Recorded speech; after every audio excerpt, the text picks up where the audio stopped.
C'est un sujet très sérieux. Allez-y. Et heureusement am na yu sama grand Aliou Sow rappelé. Bon, rapidement. Xam nga ñun dans nos pays africains on nous fout des complexes on nous fout des boules comme ça. Pour tout ce qui concerne les commandes en matière d'armement ñu ne secret d'état secret défense. Oui. Non, attention ay positions militaires souvent par exemple. Comme nos troupes engagées quelque part. Loolu boo ci defee ay révélation am na position yoo xam ne 7 personnes ñoo ko doon yëg tey ci réew mi bu ñu ko doon am position militaire. ñu koy yëg du ëpp 7 personnes.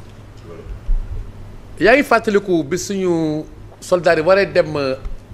affaire Arabie Saoudite ci crise Yémen bi ay vers 2015 am na suñu confrères ñu arrêté woon yaa ngi koy fàttali baax a baax de l'Observateur ak beneen journal mais ñooñu li gën a compliqué seen cas mooy ay position militaire ci lañ doon wax. Alors que loolu normalement ça doit être inconnu du grand public mais par exemple nag jënd xaalis armement nag yooyu nag moom wax dëgg yàlla man dama xool dëkk bu presque ëpp sécurité ci adduna bi mooy États-Unis d'Afrique kii États-Unis d'Amérique États-Unis d'Amérique fa lañ doon wax affaire Iran Gate dans les années 80 du temps de Ronald Reagan c'est-à-dire que jamono yooyu Iran dafa nekk embargo l'administration américaine impliqué wu ci affaire livraison arme alors que Iran dafa nekk embargo loolu andi scandale bu ngand on en parle boo demee France l'affaire des attaques di là yi ngay dégg noonu yëpp ay affaire armement la du temps de Michel Léotard voilà bi muy nekk ministre de la défense mais on en parle au Sénégal fii très récemment pas kii quoi lu tëddi durant ces dernières années dégg nga fi yooyu dafay am yenn saa ay polémique journal Le Témoin amoon na boo xam ne impliqué wu na ci nii am ay révélations ci def je me rappelle que temps yooyu noonu bi ñuy weddi Témoin ñun Dakaractu ci sama xalima suma plume la ñu rétablir vérité parce que sources yi waxoon ak Témoin waxoon nañoo ak ñun ba pare avant ñu pourtant ñun dañ ko génne wutoon mais après ñun bi ñu génnee ma gis coow li amatul. donc fii nii am na lu may déplorer ci affaire Madiabel xam nga ne naa la man du question dama ànd ak moom wala ànduma ak moom ñun la vérité moo ñu ñor eu égard à la gravité des faits yi ñuy wax supposément bu fekkante ne am na dafa grave fait yooyu noonu léegi. pour man on nous doit des explications parce que armes yi xaalisu dañuy public lañu koy jëndee suñu impôt ba ci maire bi jaay gerte caaf ba ci jaaykatu café bii nii moom lañu koy jëndee et puis moo wax la benn affaire comme dafa bëri lu nébuleux wàll la boo xam ne dafa bëri xaalis gis nga grenade lacrymogène yi ngay gis bu manifestation amee gars yi di yàkkam di dóor rek xanaa xam ne dara ëppul marché grenade lacrymogène xaalis est-ce que xam nga loolu marché grenade lacrymogène parce que ay secteur la yoo xam ne prix bi li muy jar fii 1000 francs même kii bi nii match produit mën a jar fee 10 000 francs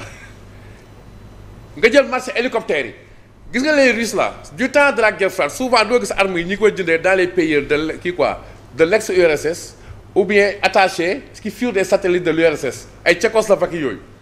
parce que armement yooyu doon utiliser ci guerre froide bi souvent ci Afrique dañ ko fiy recycler. Moi j'avais produit un article en 2018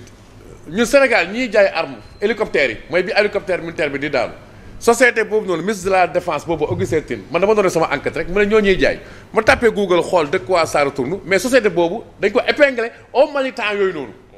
pour ay affaire scandale te pourtant la wax ministre de la défense nee na moo ñuy jaay arme léegi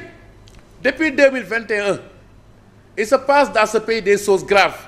Madiabel Diagne mii ci manifestation yi fi amoon am na révélation yu mag a mag yëpp ci def ba daan tudd MFDC ak yëpp Cheikh Yérim Seck am na révélation yi muy def le régime de Macky Sall est complice. Oui parce que jamono yooyu ñoo yore yëfi lenge yi yooyu noonu Sénégalais il faut ñu wax leen lan la ñu xam parce que il s'agit de notre sécurité. Très bien c'est important. Non c'est très important yooyu malheureusement Macky Sall étant complice ñu def seen loi amnistie bi je crois que ça emporte l'adhésion de Pastef parce que dama dégg boobu ki nga xamante ne moo di Atepa Goudiaby di plus proche de Ousmane Sonko parmi les plus proches ci RFI mu ne di tax ma ne ñoom xëy na amnistie bi naqadiwu leen Ousmane Sonko en précondition avant toute négociation li mu bëgg mooy ñun génnee ay nitam ñëpp mais foo ko leen di génnee lu dul amnistie bi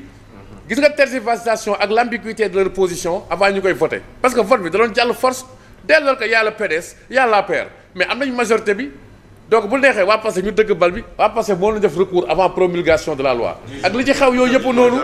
noonu xoolal defal naag may la gis nga ñun ñi bu ñu kenn rëndee seen maafe du ñu nangu ñuy rëndee seen maafe réew mi yi fiy xew nii yaa ngi dégg sa booba tey dafa garaaw.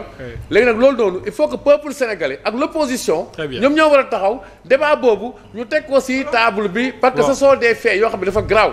lii moo ñu ci concerné quoi xam nga. très bien donc dama bëgg. gis nga révélation yi Madiambel Diagne di def. depuis 2018 yëpp ñu listé ko. moo tax ma ne en tant que on n'a rien contre le premier ministre. donc c'est bien de parler des arrestations. On n'a rien contre le premier ministre Ousmane Sonko mais nañu leeral le fond. On n'a rien contre le premier ministre Ousmane Sonko. oui yow 2016 Ousmane Sonko yaa taxaw génne sa patrimoine kenn laaju la ko amul benn obligation parce que opposant nga yoroo ay charges publiques mais pour waaye na xëy na da nga yor xar kane mu dammitu malaaka da ngaa set wecc kenn mun la entaché mais yow nga yore pouvoir Madiambel Diagne bi jamono yi am na ay lu mu rapporté yow def ay révélation ci loo xam ne soxal na sa patrimoine mais waa ji defee ne la boo koy génne may wax leneen boobu ba tey le premier ministre Ousmane Sonko mi nekkoon opposition génne ba tey mënu ko génne et cetera et cetera yu mel noonu moo tax ñu leen di interpeller quoi parce que lu yàggu rek da ngeen voté loi xam nga pour lanceur d'alerte par souci supposément de affaire transparence mais tontu leen Madiambel Diagne man je crois que coow li fi am ni yëpp yaa may dégg est-ce que xar yaa ngay peñew ginaar yaa ngay koomu mais jaru ko il faut rétablir la vérité des faits mu jeex parce que encore une fois nag gis nga faits yi fi am ni réew mi réewu Senghor la on a une armée républicaine qui avait l'occasion de prendre le pouvoir en 1962 ils se sont réunis ñoom yaa may dégg est-ce que ils ont vu séparément Senghor et Dia adopté benn posture nu mu tuddati de responsabilité bañ a jël pouvoir en 68 il avait l'occasion de prendre le pouvoir. Très bien. Donc man du question armée laay incriminé wala yooyu. mais ñi nga xam ne ñoo nekk ci posture politique yenn déclaration yi ñuy def ak yenn démarches yi malheureusement c'est pas digne de l'histoire du Sénégal et nous on ne demande que la vérité parce que nag in fine déclaration Madiambel Diagne yi mu def nag defal ndànk moom tam waxul lépp Madiambel Diagne. daa junj de. dafa junj. Pourquoi mu junj rek arrêté ci l'information dafa war a répondre à 5 questions. Qui, quand, où, quoi, comment. Très bien. moom tuuti la ci cof nag. moom tamit nag bu fekkente ne nag dafay informer na wax lépp ñu xam. ah mais fan. loolu la yaa may dégg loolu la Ablaye di wax. na wax lépp mu xam. su bëggee fan lay waxee su bëggee wax xëy na. non il a parlé sur RFM. waaw il a parlé avec Maïmouna Faye. mais ak ci yenn conditions non je crois que dès lors que bàyyi nañu leen. waaw xëy na le contenu informationnel délivré. Très bien. pour man amul benn problème. Très non bien. faut pas qu'on foute des boules des complexes. Oui. En France yi muy wax ni c'est un débat. lan la moo xew débat la am na loo xam ne secret défense la bu ñu la fekkoon yow yaa may dégg sa rapport inspection générale des forces armées nga koy commenter lu koy téye loolu mën na la ci tëj. loolu c'est établi xam nga mais am na loo xam ne nii mais yàgg na ci réew mi quoi xam nga nit ñi di ko def débat sans problème. Très bien. Alors, il faut juste rappeler que pour notre confrère Ahmed Ndoye, Ahmed Ndoye, on lui reproche diffusion de fausses nouvelles, outrage à une personne exerçant les mêmes prérogatives du président de la République. Selon son avocat Maître Oumar Youm, dañu prolonger garde à vue moom it ba lundi. Mais on a eu des informations hier comme quoi ñu ngi andiwaat yeneen vidéo yu yàgg di ko tegal mais on ose espérer que bëgguñu ko yóbbu instruction wala def ko xëy na lu ñu def comme nu ñu def Abdou Nguer donc c'était juste une parenthèse waaw wala Badara Gadiaga waaw on va y revenir waaw bu demul woon est-ce que lii nii man dinaa ko xam ak yow waaw c'est ça c'est la grande question fii de la toog nee leen ñii naan dafa daw ils ont peut-être raison mais moi je lui conseille de rester là-bas c'est ça j'ai dit je lui conseille de rester là-bas. Très bien alors voilà. dañuy ñëw ci yow Moussa avec toutes ces difficultés tous ces problèmes yu nekk di dund est-ce que jotul le président de la République siffler la fin de la récréation mais li ñu jaaxal mooy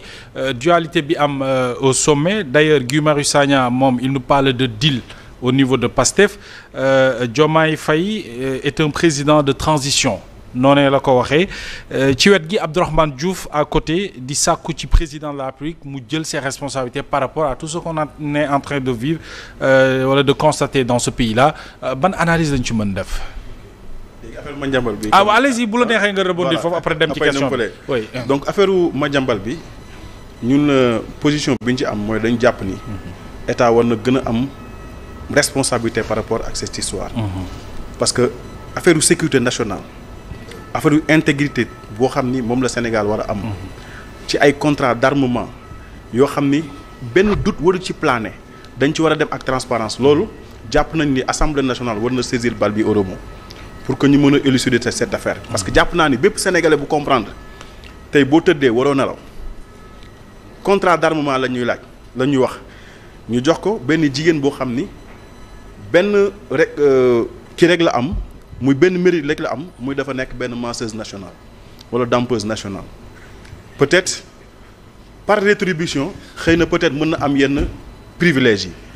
mais lu mu ci mënti doon ñun jàpp nañu ni fii ñu indi république président yi jiitu mos ñu fi tekk république fii ñu yóbbu justice président yi jiitu mos ñu fi yóbbu justice